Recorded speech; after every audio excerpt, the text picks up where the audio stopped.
এখন রাত্রির বাজে 11টা 10।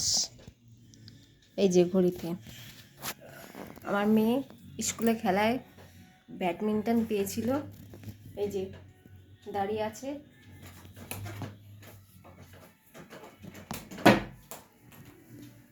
ব্যাডমিন্টন খেলবে, সারাদিন মায়ের সময় থাকে না, কাজ কাজ কাজ কাজ করে ঘুরে বেড়ায়।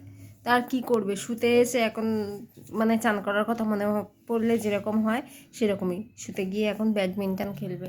চলো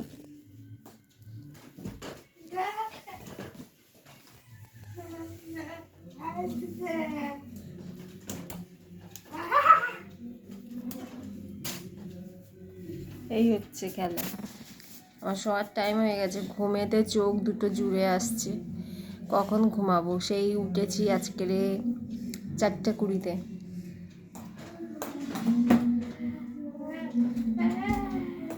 আমি নিজেও তো কোনোদিন খেলিনি, কি করে জানবো এটা কীরকম খেলতে হয় কি না হয়। আমার বাপের জন্মে তো মানে বাবার কাছে যখন ছিলাম বিয়ের আগে, জীবনে এসব চোখে দেখিনি, নামও শুনিনি। এখন দেখতে পাচ্ছি সব স্কুলে এইসব দিচ্ছে। ব্যাট বল পেয়েছে একটা ফার্স্ট প্রাইজে, আর সেকেন্ড প্রাইজে এই ব্যাডমিন্টন পেয়েছে। ব্যাডমিন্টনটা ঠিক আছে, কিন্তু যেই থেকে ব্যাট বলটা পেয়েছে ও মা গো, সেই থেকে ওর একটাই বক্তব্য, ও যে অনেকগুলো ছোটো ছোটো ভাই আছে মানে আমার বোনের ছেলেরা, তাদের কাছে নিয়ে যাবে, তাদের সাথে খেলবে।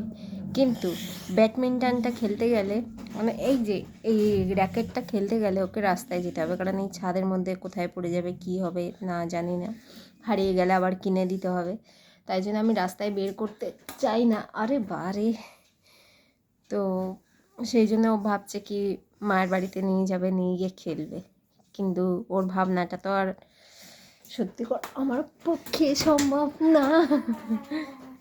চলো টাটা বাই বাই। এখন কটা নাগাদ খেলা হবে জানি না, বেশিক্ষণ পারবো না, কারণ আমি নিজেও কোনোদিন খেলিনি, খেলতে পারিও না। চলো টাটা, গুড নাইট সবাইকে।